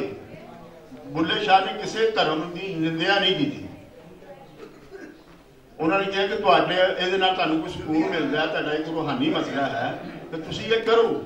ਲਿਹਾਜ਼ਾ ਆਪਣੇ ਵਿਚਾਰ ਦੇ ਵਿੱਚ ਉਹ ਸੈਕੂਲਰ ਵੀ ਹੈ। ਫਿਰ ਦੂਸਰਾ ਹੈ ਕਿ ਆਪਣੇ ਵਿਚਾਰ ਦੇ ਵਿੱਚ ਉਹ ਸੋਸ਼ਲਿਸਟ ਹੈ। ਇੱਕ ਗੱਲ ਉਹ ਕਰਦਾ ਹੈ ਕਿ ਬੁੱਲੇ ਨਾਲੋਂ ਚੁੱਲ੍ਹਾ ਚੰਗਾ ਜਿਸ ਤੇ ਕੁਆਮ ਪਕਾਈ ਦਾ। ਲੇਕਿਨ ਅੱਗੇ ਉਹਨੇ ਜਿਹੜੀ ਗੱਲ ਕੀਤੀ, ਰਲ ਫਕੀਰਾਂ ਸੰਗਤ ਕੀਤੀ ਭੋਰਾ ਖਾਈਦਾ। ਸੋ ਜਿਹੜਾ ਚੁੱਲ੍ਹਾ ਹੈ ਇਹ ਚੱਲਦਾ ਹੈ ਕੰਮਕਾਰ ਦੇ ਨਾਲ। ਇਹ ਮਈਸ਼ਤ ਦਾ ਸਭ ਤੋਂ ਥੱਲੜਾ ਨਿਸ਼ਾਨ ਹੈ। ਜਦੋਂ ਅਸੀਂ ਕਹਿੰਦੇ ਸੁਣਾ ਤੇਰਾ ਚੁੱਲ੍ਹਾ ਚੱਲ ਰਿਹਾ ਕਿ ਨਹੀਂ ਚੱਲ ਰਿਹਾ, ਇਸੇ ਤਰ੍ਹਾਂ ਮੁਲਕ ਦੀ ਇਕਨੋਮੀ ਜਿਹੜੀ ਹੈ ਉਹਦਾ ਵੀ ਚੁੱਲ੍ਹੇ ਦੇ ਨਾਲ ਤਾਲੁਕ ਹੈ। ਜਿਸ ਮੁਆਸ਼ਰੇ ਦੇ ਵਿੱਚ 80% ਆਵਾਮ ਜਿਹੜੇ ਨੇ ਉਹਦੇ ਚੁੱਲ੍ਹੇ ਨਾਲ ਚੱਲਦੇ ਹੋਣ, ਕਦੀ ਉਹਨਾਂ ਦੇ ਮਹਿੰਗਾਈ ਇੰਨੀ ਹੋਵੇ ਕਿ ਉਹ 2 ਵੇਲੇ ਦਾ ਰੱਜ ਵੀ ਨਾ ਖਾ ਸਕਣ, ਤੇ ਉਹ ਜਿਹੜਾ ਨਿਜ਼ਾਮ ਹੈ ਉਹ ਗੈਰ ਮੁਆਸ਼ੀ ਹਮਵਾਰੀ ਦੇ ਉੱਤੇ ਮਬਨੀ ਹੁੰਦਾ ਹੈ। ਉਹਦੇ ਅੰਦਰ ਇਨਸਾਫ ਨਹੀਂ ਹੈ, ਉਹਦੇ ਅੰਦਰ ਨਿਆਂ ਨਹੀਂ ਹੈ। ਤੇ ਲੇਕਿਨ ਉਹ ਨਿਆਂ ਪੈਦਾ ਕਰਦਾ ਹੈ ਕਿ ਜਿੰਨੀ ਵੀ ਪੈਦਾਵਾਰ ਹੈ ਇਹ ਸਾਰਿਆਂ ਨੂੰ ਆਉਣੀ ਚਾਹੀਦੀ ਹੈ। ਚਲੋ ਸਾਰਿਆਂ ਨੂੰ ਅਗਰ ਰਜਵਾ ਨਹੀਂ ਵੀ ਮਿਲਦਾ ਤੇ ਸਾਰਿਆਂ ਨੂੰ ਥੋੜਾ ਤੇ ਮਿਲੇ। ਸੋ ਰਲ ਫਕੀਰਾਂ ਸੰਗਤ ਕੀਤੀ ਭੋਰਾ ਖਾਈਦਾ। ਸੋ ਬੁੱਲੇ ਸ਼ਾਹ ਜਿਹੜਾ ਹੈ ਅੱਜ ਦੇ ਅਜੋਕੇ ਬਾਰੇ ਦੇ ਵਿੱਚ ਉਹ ਸੈਕੂਲਰ ਹੈ, ਉਹ ਸੋਸ਼ਲਿਸਟ ਹੈ ਔਰ ਉਹ ਡੈਮੋਕ੍ਰੈਟਿਕ ਹੈ। ਔਰ ਅਸੀਂ ਬੁੱਲੇ ਸ਼ਾਹ ਦੀ ਅਗਰ ਵਿਚਾਰਧਾਰਾ ਨੂੰ ਮੰਨਣੇ ਹਾਂ, ਅਸੀਂ ਉਹਦੇ ਮਾਨੀ ਹਾਂ, ਤੇ ਫਿਰ ਸਾਨੂੰ ਅੱਜ ਦੀ ਸਾਡੀ ਵੀ ਲੋੜ ਹੈ ਕਿ ਜਿਹੜੀਆਂ ਇੱਥੇ ਜਿੰਨੇ ਵੀ ਰੰਗ ਦੇ ਲੋਕ ਵੱਸਦੇ ਨੇ, ਜਿੰਨੇ ਵੀ ਧਰਮਾਂ ਦੇ ਲੋਕ ਵੱਸਦੇ ਨੇ, ਉਹਨਾਂ ਨੂੰ ਬਰਾਬਰ ਦਾ ਸ਼ਹਿਰੀ ਸਮਝੀਏ। ਅਗਰ ਅਸੀਂ ਉਹਨਾਂ ਨੂੰ ਬਰਾਬਰ ਦਾ ਸ਼ਹਿਰੀ ਸਮਝਾਂਗੇ ਔਰ ਇਸ ਕਾਜ਼ ਲਈ ਜਦੋਜਹਿਦ ਕਰਾਂਗੇ ਤੇ ਇਹ ਜਦੋਜਹਿਦ ਜਿਹੜੀ ਹੈ ਇਸ ਦਾ ਨੀਂਹ ਪੱਥਰ ਜਿਹੜਾ ਹੈ ਉਹ ਬੁੱਲੇ ਸ਼ਾਹ ਔਰ ਉਹਦੇ ਸਾਥੀਆਂ ਨੇ ਜਿਹੜਾ ਹੈ ਉਹ ਰੱਖਿਆ ਹੈ। ਅਗਰ ਅਸੀਂ ਇੱਥੇ ਡੈਮੋਕ੍ਰੇਸੀ ਦੀ ਗੱਲ ਕਰ ਰਹੇ ਹਾਂ, ਪਾਰਲੀਮੈਂਟ ਦੀ ਬਾਲਾਦਸਤੀ ਦੀ ਗੱਲ ਕਰ ਰਹੇ ਹਾਂ, ਤਾਂ ਅਸੀਂ ਬੁੱਲੇ ਸ਼ਾਹ ਦੀ ਗੱਲ ਕਰ ਰਹੇ ਹਾਂ। ਔਰ ਅਗਰ ਅਸੀਂ ਇੱਥੇ ਜਿਹੜੇ ਪੈਦਾਵਾਰੀ ਵਸੀਲੇ ਨੇ ਉਹਨਾਂ ਨੂੰ ਲੋਕਾਂ ਦੀ ਸੇਵਾ ਵਾਸਤੇ ਰੱਖਣਾ ਚਾਹੁੰਦੇ ਹਾਂ ਤੇ ਇਹ ਵੀ ਅਸੀਂ ਬੁੱਲੇ ਸ਼ਾਹ ਦੀ ਗੱਲ ਕਰ ਰਹੇ ਹਾਂ, ਉਸ ਦੇ ਵਿਚਾਰਾਂ ਦੀ ਗੱਲ ਕਰ ਰਹੇ ਹਾਂ। ਸੋ ਲਿਹਾਜ਼ਾ ਜਿਹੜੀ ਲੁਕਾਈ ਹੁੰਦੀ ਹੈ, ਜਿਹੜਾ ਇਹਨਾਂ ਨੇ ਸਵਾਲ ਕੀਤਾ ਮੈਂ ਉਸ ਤਰਫ ਆ ਰਿਹਾ, ਲੁਕਾਈ ਜਿਹੜੀ ਹੁੰਦੀ ਹੈ ਨਾ, ਉਹ ਜਿਹੜੇ ਉਹਦੇ ਸੂਝਵਾਨ ਹੁੰਦੇ ਨੇ, ਜਿਹੜੇ ਉਹਦੇ ਲਾਭ ਦੇ ਵਿੱਚ ਕੰਮ ਹੁੰਦੇ ਨੇ ਨਾ, ਉਹਨਾਂ ਨੂੰ ਉਹ ਖੁਦ ਸੰਭਾਲਦੀ ਹੈ। ਮਸਲ ਜਦੋਂ ਇਹ ਸਾਰਾ ਡਿਜੀਟਲ ਸਿਸਟਮ ਨਹੀਂ ਸੀ ਹੈ, ਉਹਨਾਂ ਨੇ ਆਪਣੇ ਸੀਨਿਆਂ ਦੇ ਵਿੱਚ ਹਿਫਜ਼ ਕਰਕੇ ਸਾਡੇ ਤੀਕ ਪਹੁੰਚਾਇਆ ਹੈ। ਠੀਕ ਹੈ ਜੀ। इसे तरह ही लोग हुण जिहड़ा है वो बोली वाल आ रहे हैं, बोली दे विच बनसवनियां वैबसाइटां जिहड़ियां ने प्रोग्रामिंग जिहड़ियां ने वो आ रहे हैं। फिर एक गल तुसीं देखो कि तुसीं सिर्फ अंग्रेजी की सानूं मिसाल ना दिओ। देखो जर्मन जिहड़ी कौम है उन्हें अंग्रेजी पढ़न तो बगैर तरक्की की है, चाइनीज जिहड़े ने उन्होंने अंग्रेजी पढ़न तो बगैर तरक्की की है, और चाइनीज ज़बानां ने अपने प्रोग्राम बना लए, अपने प्रोग्रामां दे विच लैके आए ने। इसी तरह ही इधर चढ़ के पंजाब दे विच तुसीं गुरमुखी जिहड़ी है वो तुसीं देखो कि उन्होंने उसके प्रोग्राम बनाए ने, और उसके प्रोग्राम दे विच उन्होंने सारा जिहड़ा है ये सारा महफूज कर लिया है और ग्रैजुअली कर रहे हैं। लेकिन साडे से जिहड़ा थोड़ा जिहड़ा मसला है कि साडे पूरा मुआशरा जिहड़ा क्योंकि स्टेट जिहड़ी है उसका बयानिया है दे के ये मुल्क जिहड़ा है दो कौमी नजरिए से बनया है। सो लिहाजा वो जिहड़ा है वो धर्म के उस दायरे तो बाहर नहीं आती, लिहाजा उसकी जिहड़ी तालीम है वो भी अज दे नाल मेल नहीं खाती। सो साडे इत्थे जिहड़ा ना दुनिया के नालों जरा हालात मुख्तलिफ ने, और चूंकि मसला साडा है ये सानू ही जुड़ के आपस दे विच अपने तबके नूं पहचान के सानू उहदे वल आना पएगा, और जिद्दन असीं जुड़ गए उधर असीं समझांगे, उधर बुल्ले शाह भी जिहड़ा है वो समझेगा कि अज मेरे लोगों ने मेरे विचारां दा मेरी जद्दोजहद का मुल पाया है। बहुत शुक्रिया। नौबादियात ते हुण असीं माहबात नौबादियात ते गल करने, पोस्ट कलोनीअलिज्म की गल करने। गोरे ने वंड पाई पंजाब की, दो टोटे कीते, उस तो बाद सानू ये दस्सिया कि गोरा रंग सोहना हुंदा है ते जिहड़ा कणक वंडा है या ब्राउन है वो माठा हुंदा ते काला उस तो भी थल्ले। उन्हें कहा, बुल्ले ने नहीं कहा, या बाकी असीं अज भी करीमा लाने पे मूँह चिट्टा करने ते दिल च मैल है।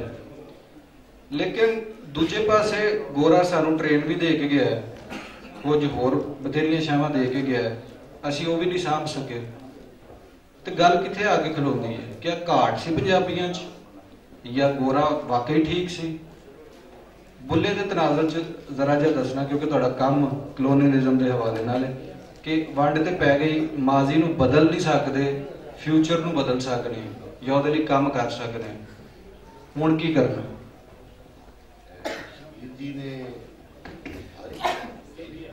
वीर जी ने बहुत सोहनी तो बड़ी तफसीली गल की है। पहले तो उन्होंने की गल तो कोई दो चार गल्लां मैं अगे बताना चाहना। पहली गल तो कि जिहड़ा है ना जी, एक साडे तो दौर रहा है जबर का कि फलानी गल करनी है तो फलानी नहीं करनी। रियासती तौर के उत्ते जो नजरिया तुहाडे ते मुसलत किया जाता है, उस वक्त तुसीं खुल डुल के अपनी कोई गल नहीं कर सकते। अच्छा, बुल्ले शाह के जमाने के हुक्मरानां दी इस तरीके नाल जबर हैगा सी, ते बुल्ले शाह ने भी फिर जो इस तरह का जबर हो तो रमज नाल गल करनी पैंदी है। और सूफी ने हमेशा रमज की शायरी की है। सूफी की शायरी हमेशा एक अलामती शायरी होंदी है, और उसके अंदर तुहानूं आप कढ़ना पैंदा है कि वो की कहना चाहते हैं। हुण उहदे विच मिसाल के तौर पर एक शेर रहने जिन्हां दी गल तो मैनूं याद आया बुल्ले दा भी जा मैं सबक इश्क का पढ़िया तो मस्जिद को जुड़ा डलिया। तो बुल्ले शाह एक होर भी शेर है कि चिट्टी चादर ला सड़ कुड़िए तो पैर फकीरा लोई, तो चिट्टी चादर दाग लगे सी लोई दाग। चिट्टी चादर दरअसल सिंबॉलिक है। तुसीं वेखो ना, जी शरीयत दियां एक खास तबके ने बनाई होंगी, शरीयत दियां लीहां खिच्चियां होंदियां ने, ਉਹਦੇ ਵਿੱਚ ਤੁਸੀਂ ਕੋਈ ਵਾਅਦਾ नहीं कर सकते। चिट्टी चादर एक शरीयत ਨੂੰ ਉਹਨਾਂ ਨੇ ਰਮਜ਼ ਦੇ ਤੌਰ ਤੇ ਬਿਆਨ ਕੀਤਾ ਵੀ ਉਹਦੇ ਉੱਤੇ ਅਗਰ ਤੁਸੀਂ ਨੁਕਤਾ ਵੀ ਲਾਓਗੇ ਨਾ ਕਾਲੇ ਰੰਗ ਦਾ ਜਾਂ ਪੈਨਸਲ ਦਾ ਨਿਸ਼ਾਨ ਵੀ ਲਾਓਗੇ ਤੇ ਉਹ ਵੀ ਆਪਣੇ ਆਪ ਨੂੰ ਵੱਖਰਾ ਨਜ਼ਰ ਆਏਗਾ। ਤੇ ਫਕੀਰਾਂ ਲੋਈ ਜਿਹੜੀ ਹੈ ਜਿਹੜਾ ਕਿ ਤਸੱਵੁਰ ਉਹਦੇ ਚ ਹਰ ਚੀਜ਼ ਸਮਾ ਜਾਂਦੀ ਹੈ। ਉਹ ਫਰਮਾਉਂਦੇ ਨੇ ਵੀ चिट्टी चादर ला सड़ कुड़ी, अगर तेरे रस्ते ਦੇ ਵਿੱਚ रुकावट है, तेनों अगर फुलन फलन तेरे रुकावट है कि कोई भी गल जी है चाहे शरीयत ही क्यों ना हो, चिट्टी चादर ला सड़ कुड़िए तो पैर फकीरा लोई, चिट्टी चादर दाग लगे लोई दाग ना कोई, वो हर चीज समझ जाती है। दूसरी गल है जी कि जी अपना है ना जी बुल्ले शाह का जमाना अज जी कलोनीअलिज्म के हिसाब के नाल असीं लिख रहे हैं कि असी 200 साल अंग्रेज ने अपने दौर के जिन्होंने जिन्होंने लीहां के उत्ते सानूं टोरिया है, उन्होंने लीहां दे विच मजहब और सियासत नूं आपस में जोड़ना भी है। तो सैकुलरिज्म जो है जी सूफी तो हुंदा ही सैकुलर सी। सूफी के दर के उत्ते तो हर बंदा आंदा सी, चाहे हिंदू सी चाहे मुसलमान सी या कोई किसी किस्म का हुंदा सी। बल्कि शबीर जी ने एक टर्म मुतारफ कराई सी फकर विचार। सैकुलरिज्म की बजाय अगर हम कहिए भी फकर विचार है, फकीरां दा एक विचार है कि जनाब उन्होंने कदे ਕਦੇ ਕਿਸੇ ਕਿਸਮ ਦੀ ਵੰਡ ਨੂੰ ਨਹੀਂ ਮੰਨਿਆ, ਕਿਸੇ ਕਿਸਮ ਦੀ ਵੰਡ ਨੂੰ ਉਹਨਾਂ ਨੇ ਮਹਿਸੂਸ ਨਹੀਂ ਕੀਤਾ। ਇਨਸਾਨਾਂ ਦੇ ਦਰਮਿਆਨ ਜ਼ਾਤ-ਪਾਤ ਦੀ ਵੰਡ ਹੋਵੇ, ਉਹਨਾਂ ਦੇ ਦਰਮਿਆਨ ਅਕੀਦਿਆਂ ਦੀ ਵੰਡ ਹੋਵੇ। ਤੇ ਸੈਕੂਲਰਿਜ਼ਮ ਦਾ ਇਹ ਹੈਗਾ ਕਿ ਕਿਸੇ ਦੂਸਰੇ ਦੇ ਅਕੀਦੇ ਦੇ ਉੱਤੇ ਉਹਦਾ ਹੱਕ ਮੰਨ ਲੈਣਾ ਔਰ ਆਪਣੇ ਅਕੀਦੇ ਦੇ ਉਹਦੇ ਬਦਲੇ 'ਚ ਹੱਕ ਮਨਵਾਉਣਾ ਕਿ ਜੋ ਤੇਰਾ ਅਕੀਦਾ ਤੂੰ ਉਹ ਰੱਖ ਤੇ ਜੋ ਮੇਰਾ ਅਕੀਦਾ ਹੈ ਮੇਰੇ ਅਕੀਦੇ ਉੱਤੇ ਮੇਰਾ ਹੱਕ ਮੰਨ ਲੈ। ਔਰ ਆਪਾਂ ਜਿਹੜੇ ਜ਼ਿੰਦਗੀ ਦੇ ਮਸਾਇਲ ਨੇ, ਜਿਹੜੇ ਆਪਣੇ ਔਕੜਾਂ ਨੇ ਜ਼ਿੰਦਗੀ ਦੇ, ਉਹਨਾਂ ਦੇ ਮਸਾਇਲ ਨੂੰ ਆਪਾਂ ਰਲ ਕੇ ਹੱਲ ਕਰੀਏ। ਇਹ ਸੈਕੂਲਰਿਜ਼ਮ ਹੈ। ਜਦੋਂ ਕਿ ਇਹਨਾਂ ਨੇ ਸਾਡੇ ਰਿਆਸਤੀ ਜਿਹੜੇ ਨੇ ਉਹ ਖਾਸ ਤੌਰ ਦੇ ਉੱਤੇ ਜਨਰਲ ਜ਼ਿਆਉਲ ਹਕ ਦੇ ਜ਼ਮਾਨੇ ਤੋਂ ਬਾਅਦ ਦਾ ਜਿਹੜਾ ਤਾਲੀਮ ਹੈ, ਜਿਹੜੀ ਨਿਸਾਬ ਹੈ, ਉਹ ਬਹੁਤ ਹੀ ਬੁਨਿਆਦ ਪ੍ਰਸਤੀ ਦੀ ਬੁਨਿਆਦ ਤੋਂ ਖੜਾ ਕੀਤਾ। ਉਹਨਾਂ ਨੇ ਇਲਮ ਨੂੰ ਵੀ ਬਣਾ ਦਿੱਤਾ ਵੀ ਫਲਸਫਾ ਵੀ ਕਾਫਰ ਹੈ, ਸਾਇੰਸ ਵੀ ਕਾਫਰ ਹੈ, ਤੇ ਬਸ ਇੱਕੋ ਲੱਗਣਾ ਜੀ ਉਹ ਮੁਸਲਮਾਨ ਹੈ। ਇਸ ਕਿਸਮ ਦੀ ਉਹਨਾਂ ਨੇ ਮਤਲਬ ਕੀਤੀ ਹੈ। ਪੋਸਟ ਕਲੋਨੀਅਲ ਜਿਹੜਾ ਦੌਰ ਹੈ ਨਾ ਜੀ, ਇਹਦੇ ਜਿਹੜੀਆਂ ਸਾਡੀਆਂ ਉਹਨਾਂ ਬੁਨਿਆਦਾਂ ਦੇ ਉੱਤੇ ਖੜੇ ਕੀਤੇ ਹੋਏ ਔਰ ਉਹਦੀ ਬੁਨਿਆਦੀ ਫਲਸਫਾ ਹੀ ਇਹ ਸੀ ਕਿ ਇਨਸਾਨਾਂ ਦੇ ਦਰਮਿਆਨ ਜਿਸ ਕਿਸਮ ਦੀਆਂ ਵੰਡਾਂ ਨੇ, ਉਸ ਤਬਕਾਤੀ ਵੰਡ ਨੂੰ ਤੁਸੀਂ ਉਹਲਾ ਕਰ ਦਿਓ ਤੇ ਹੋਰ ਕਿਸੇ ਕਿਸਮ ਦੀ ਵੰਡ ਨੂੰ ਉਹਦੇ ਅੱਗੇ ਖੜਾ ਕਰ ਦਿਓ। ਯਾਨੀ ਕੋਈ ਜ਼ਾਤ-ਪਾਤ ਦੀ ਵੰਡ ਹੋਵੇ, ਚਾਹੇ ਉਹ ਮਜ਼ਹਬਾਂ ਦੀ ਵੰਡ ਹੋਵੇ, ਫਿਰਕਿਆਂ ਦੀ ਵੰਡ ਹੋਵੇ, ਮਸਲਕਾਂ ਦੀ ਵੰਡ ਹੋਵੇ, ਉਹਨੂੰ ਖੜਾ ਕਰ ਦਿਓ। ਤੇ ਅੱਜ ਅਸੀਂ ਜਿੰਨੀ ਦੇਰ ਤੱਕ ਆਪਣੀ ਇਹਨਾਂ ਸਾਰੀਆਂ ਵੰਡਾਂ ਨੂੰ ਖਤਮ ਕਰਕੇ ਆਪਣੇ ਇਸ ਬੁਨਿਆਦ ਤੇ ਨਹੀਂ ਖੜੇ ਹੁੰਦੇ, ਪਹਿਲੇ ਇਸ ਗੱਲ ਦੇ ਉੱਤੇ ਨਹੀਂ ਖੜੇ ਹੁੰਦੇ ਕਿ तमाम ਲੁਕਾਈ ਜਿਹੜੀ ਹੈ ਨਾ ਜੀ ਇਨਸਾਨਾਂ ਦੇ ਦਰਮਿਆਨ ਉਹਨਾਂ ਦੇ ਮਸਾਇਲ ਦੇ ਹਵਾਲੇ ਨਾਲ, ਉਹਨਾਂ ਦੇ ਤਬਕਿਆਂ ਦੇ ਹਵਾਲੇ ਦੇ ਨਾਲ ਅਗਰ ਅਸੀਂ ਅੱਗੇ ਆਪਣੀ ਨਹੀਂ ਕਰਦੇ, ਉਨੀ ਦੇਰ ਤੱਕ ਅਸੀਂ ਕੋਈ ਤਬਦੀਲੀ ਨਹੀਂ ਲਿਆ ਸਕਦੇ। ਬਲਕਿ ਅਸੀਂ ਮਤਲਬ ਕਿ ਬੁੱਲੇ ਸ਼ਾਹ ਦਾ ਵੀ ਇਹ ਹੈਗਾ ਵਿਚਾਰ ਕਿ ਇਨਸਾਨ ਉਹਨੂੰ ਪਹਿਲੇ ਇਨਸਾਨ ਸਮਝੋ ਔਰ ਉਹਦੇ ਬਾਅਦ ਕੋਈ ਉਹਦਾ ਹੋਰ ਕੋਈ ਪਹਿਚਾਨ ਹੋਵੇ। ਬਹੁਤ ਸ਼ੁਕਰੀਆ, ਬਹੁਤ ਮਿਹਰਬਾਨੀ। ਸੈਕੂਲਰਿਜ਼ਮ ਦੀ ਗੱਲ ਹੋ ਗਈ, ਲੇਕਿਨ ਅਸੀਂ ਵੇਖਦੇ ਹਾਂ ਕਿ ਅੱਜ ਦਾ ਨੌਜਵਾਨ ਜਿਹੜਾ ਉਹ ਚੇ ਗੁਵੇਰੇ ਦੀ ਪ੍ਰਿੰਟਡ ਟੀ-ਸ਼ਰਟ ਪਾਉਂਦਾ ਹੈ। ਚੇ ਗੁਵੇਰੇ ਨੇ ਬੰਦੂਕ ਚੁੱਕੀ, ਲੜਾਈ ਕੀਤੀ, ਸਭ ਕੁਝ ਕੀਤਾ। ਬੁੱਲੇ ਕੋਲ ਨਾ ਬੰਦੂਕ ਸੀ ਨਾ ਤਲਵਾਰ ਸੀ, ਫਿਰ ਕਿਵੇਂ ਉਹ ਲੜਿਆ? ਉਹਨੇ ਜ਼ੁਬਾਨ, ਸ਼ਾਇਰੀ ਉਹਨੂੰ ਅਪਣਾਇਆ। ਐਸੇ ਸਾਹਿਬ ਮੇਰੇ ਸੱਜੇ ਪਾਸੇ ਆਏ ਨੇ, ਅਦਾਕਾਰ ਨੇ, आर्टिस्ट ने। आर्ट, अदब, शायरी, मौसीकी क्यों ज़रूरी है और किस हद तक ज़रूरी है? परवीन मलिक साहबा को सवाल है। आर्ट, अदब और शायरी, आर्ट, अदब ते शायरी साडी सोसाइटी दा, साडे समाज दा, साडे वसों दा ਉਹ ਹਿੱਸਾ ਨੇ ਇਹ ਜਿਹੜੇ ਤੁਹਾਡੇ ਦਿਲਾਂ ਨੂੰ ਨਰਮੀ ਦਿੰਦੇ ਨੇ, ਤੁਹਾਡੇ ਜ਼ਿਹਨਾਂ 'ਚ ਇੱਕ ਉਦਾਸ ਪੈਦਾ ਕਰਦੇ ਨੇ, ਖੁਸ਼ਬੂਆਂ ਖਿਲਾਰਦੇ ਨੇ ਤੇ ਇੱਕ ਸੁਨੇਹਾ ਇਹੋ ਜਿਹਾ ਦਿੰਦੇ ਨੇ ਜਿਹਦੇ ਨਾਲ ਹਯਾਤੀ ਆਸਾਨ ਹੋ ਜਾਂਦੀ ਹੈ, ਹਯਾਤੀ 'ਚੋਂ ਔਕੜਾਂ ਮੁੱਕ ਜਾਂਦੀਆਂ। ਕਿਉਂਕਿ ਅਸੀਂ ਅਕਸਰ ਆਪਣੀਆਂ ਜਿਹੜੀਆਂ ਵੰਡਾਂ ਪਾਈਆਂ ਹੋਈਆਂ ਨੇ, ਹਰ ਵੰਡ ਜਿਹੜੀ ਹੈ ਉਹਦੀ ਨੀਂਹ 'ਚ ਕੋਈ ਨਾ ਕੋਈ ਜ਼ਿੱਦ ਹੁੰਦੀ ਤੇ ਜ਼ਿੱਦ ਜਿਹੜੀ ਹੈ ਉਹ ਸਮਝੋ ਕਿ ਜਿਵੇਂ ਥੋਰ ਹੈ ਕਿ ਥੋਰ ਦਾ ਕੋਈ ਫਾਇਦਾ ਨਹੀਂ, ਕੰਡੇ ਹੀ ਉਹਨੇ ਚੁਕਾਉਣੇ ਨੇ। ਸੋ ਜ਼ਿੱਦਾਂ ਨੂੰ ਮੁਕਾਉਣ ਦਾ ਦੂਜਾ ਪੱਖ ਜਿਹੜਾ ਹੈ ਉਹ ਹੈ ਸਾਡੇ ਮੌਸੀਕੀ ਹੈ, ਗਾਇਕੀ ਹੈ, ਸਾਡੀ ਸ਼ਾਇਰੀ ਹੈ। ਸ਼ਾਇਰੀ ਦੇ ਵਿੱਚ ਵੀ ਇੱਕ ਐਸਾ ਰਿਦਮ ਮੌਜੂਦ ਹੁੰਦਾ ਹੈ, ਇੱਕ ਐਸਾ ਰਵਾਨੀ ਹੁੰਦੀ ਹੈ, ਇੱਕ ਐਸੀ ਲਹਿਰ ਹੁੰਦੀ ਹੈ ਕਿ ਅੱਛੀ ਸ਼ਾਇਰੀ ਤੁਹਾਡੇ ਦਿਲ ਤੇ ਉਹੀ ਅਸਰ ਕਰਦੀ ਹੈ ਜਿਹੜੀ ਕਿ ਅੱਛਾ ਸ਼ੇਰ ਅੱਛਾ ਗਾਉਣ ਕਰਦਾ ਹੈ। ਇਹ ਸਾਰੀਆਂ ਚੀਜ਼ਾਂ ਤੁਹਾਡੇ ਅੰਦਰ ਇੱਕ ਨਰਮੀ ਪੈਦਾ ਕਰਨ ਦਾ ਮੁਜਬ ਬਣਦੀਆਂ ਨੇ। ਸੋ ਜਿਹੜਾ ਮੁਆਸ਼ਰਾ ਆਪਣੇ ਆਪ ਨੂੰ ਅਗਰ ਲਿਬਰਲ ਦੇ ਲਫ਼ਜ਼ ਤੋਂ ਕੁਝ ਲੋਕ ਚਿੜਦੇ ਨੇ ਤੇ ਚਲੋ ਠੀਕ ਹੈ, ਨਹੀਂ ਵਰਤਦੇ, ਅਸੀਂ ਲਿਬਰਲ ਨਹੀਂ ਕਹਿੰਦੇ, ਅਸੀਂ ਕਹਿੰਦੇ ਹਾਂ ਕਿ ਰੋਸ਼ਨ ਖਿਆਲੀ ਤੇ ਤਾਂ ਕਿਸੇ ਨੂੰ ਇਤਰਾਜ਼ ਨਹੀਂ ਨਾ ਹੋਣਾ ਚਾਹੀਦਾ, ਕਿਉਂਕਿ ਰੋਸ਼ਨੀ ਤੇ ਲੋੜ ਹੈ। ਜਿੱਥੇ ਰੋਸ਼ਨੀ ਨਹੀਂ ਹੋਏਗੀ ਉੱਥੇ ਬੰਦੇ ਨੂੰ ਤੁਸੀਂ ਰੱਖੋ ਨਾ ਕੁਝ ਮਹੀਨੇ, ਉਸ ਤੋਂ ਬਾਅਦ ਉਹਨੂੰ ਬਾਹਰ ਕੱਢੋ ਤਾਂ ਪਤਾ ਲੱਗਦਾ ਕਿ ਉਹਦਾ ਕੀ ਦਾ ਕੀ ਬਣ ਗਿਆ। ਇੰਝ ਹੀ ਜੇ ਅਸੀਂ ਆਪਣੇ ਖਿਆਲਾਂ ਨੂੰ ਹਨੇਰੇ 'ਚ ਰੱਖਾਂਗੇ, ਉਹਨਾਂ ਨੂੰ ਹਨੇਰੀਆਂ ਕੋਠੜੀਆਂ 'ਚ ਬੰਦ ਰੱਖਾਂਗੇ ਤੇ ਉਹਨਾਂ ਨਾਲ ਵੀ ਉਹੀ ਕੁਝ ਹੋਏਗਾ ਜੋ ਇਨਸਾਨ ਦੇ ਨਾਲ ਹੁੰਦਾ ਹੈ।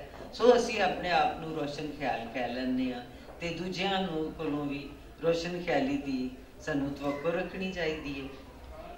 ਹੁਣ ਤੱਕ ਹੁੰਦਾ ਹੈ ਆਮ ਤੌਰ ਤੇ ਔਰ ਖਾਸ ਤੌਰ ਤੇ ਜਿਵੇਂ ਇਹਨਾਂ ਨੇ ਜ਼ਿਕਰ ਕੀਤਾ ਹੈ ਕਿ ਜ਼ਿਆਉਲ ਹਕ ਦੇ ਦੌਰ ਤੋਂ ਬਾਅਦ ਖੁੱਲ੍ਹਮ ਖੁੱਲ੍ਹਾ, ਉਸ ਤੋਂ ਪਹਿਲੇ ਹੁੰਦਾ ਸੀ ਕਿ ਹਕੂਮਤੀ ਜਿਹੜੇ ਹੁੰਦੇ ਸਨ ਫਰਮਾਨ ਹੁੰਦੇ ਸਨ, ਉਹ ਜ਼ਰਾ ਜੇ ਥੋੜੇ ਜਿਹੇ ਲੁਕਾ ਕੇ ਕਿਸੇ ਜ਼ਰਾ ਜੇ ਉਹਲੇ ਨਾਲ ਲੋਕਾਈ ਦੇ ਸਿਰ ਤੇ ਮੜੇ ਜਾਂਦੇ ਸਨ।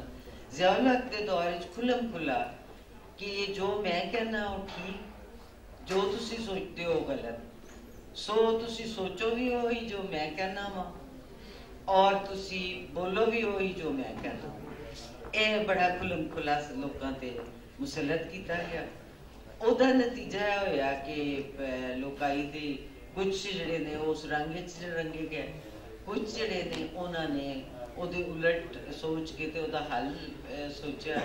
ਸੋ ਇਹ ਹੈ ਕਿ ਜਦੋਂ ਵੀ ਸੁਸਾਇਟੀ ਦੇ ਵਿੱਚ ਇਸ ਕਿਸਮ ਦਾ ਜਬਰ ਹੋਏਗਾ, ਜਦੋਂ ਵੀ ਹੋਏਗਾ, ਜਾਮਦ ਕਰ ਦਿੱਤਾ ਜਾਏਗਾ, ਵੱਟੇ ਵਾਂਗੂ ਉਹਨੂੰ ਕਰ ਦਿੱਤਾ ਜਾਏਗਾ। ਹਯਾਤੀ ਤੇ ਪਾਣੀ ਦੀ ਰਵਾਨੀ ਹੈ। ਪਾਣੀ ਜਿਵੇਂ ਮੁਖਤਲਿਫ ਪਤਨਾਂ ਤੋਂ ਲੰਘਦਾ ਜਾਂਦਾ ਹੈ ਤੇ ਉਹਨਾਂ ਸਾਰੇ ਪਤਲਾਂ ਦਾ ਅਸਰ ਲੈਂਦਾ ਜਾਂਦਾ ਹੈ, ਉਸੇ ਤਰ੍ਹਾਂ ਇਨਸਾਨ ਦੀ ਹਯਾਤੀ ਵੀ ਹੈ। ਉਹਨੂੰ ਵੱਟਾ ਬਣਾ ਦੇਣਾ ਇਹ ਬਿਲਕੁਲ ਇਨਸਾਨ ਨੂੰ ਮੁਕਾਉਣ ਦੇ ਬਰਾਬਰ ਅਮਲ ਹੈ। ਔਰ ਇਹਦੇ ਸਾਡੇ ਸੂਫੀ ਸ਼ਾਇਰਾਂ ਨੇ ਕਦੀ ਨਾ ਹਿੱਸਾ ਪਾਇਆ ਤੇ ਨਾ ਉਹ ਕਿਸੇ ਨੂੰ ਕਰਨ ਦਿੰਦੇ ਸਨ। ਬਹੁਤ ਮਿਹਰਬਾਨੀ ਜੀ। ਮੁੰਡੇ ਨੇ ਪਤਾ ਚੱਲਿਆ ਹੈ ਕਿ 1 ਘੰਟਾ ਤੇ 20 ਮਿੰਟ ਲੰਘ ਗਏ ਨੇ, ਪਤਾ ਵੀ ਨਹੀਂ ਲੱਗਾ, ਕਿਉਂਕਿ ਸਾਡੇ ਪ੍ਰਾਹੁਣੇ ਐਸੀਆਂ ਗੱਲਾਂ ਕਰ ਰਹੇ ਸਨ ਕਿ ਫਿਰ ਕਿਸੇ ਇੱਕ ਮਹਿਫਲ ਵਿੱਚ ਅਸੀਂ ਗੱਲ ਕਰਾਂਗੇ। ਪੰਜਾਬੀ ਤੋਂ ਉਂਝ ਵੀ ਪੰਜਾਬੀ ਨੂੰ ਕਵੇਲ ਹੋਈ ਹੈ, ਕੋਸ਼ਿਸ਼ ਕਰਨੇ ਕਿ ਵਾਈਂਡ ਅਪ ਕਰ ਦਈਏ। ਪ੍ਰਵੀਨ ਮਲਿਕ ਸਾਹਿਬਾ ਬਹੁਤ ਸ਼ੁਕਰੀਆ। ਮਸੂਦ ਖਾਲਿਦ ਸਾਹਿਬ ਤੁਹਾਡਾ ਵੀ, ਸ਼ਬੀਰ ਜੀ ਤੇ ਹੁਸੈਨ ਪੱਟੀ ਜੀ ਤੁਹਾਡੇ ਆਉਣ ਦਾ ਤੇ ਆਪਣੇ ਵਿਚਾਰ ਸਾਂਝੇ ਕਰਨ ਦਾ ਬਹੁਤ ਬਹੁਤ ਸ਼ੁਕਰੀਆ। ਇੱਕ ਵਾਰੀ ਤਾੜੀ ਮਾਰ ਦਿਓ।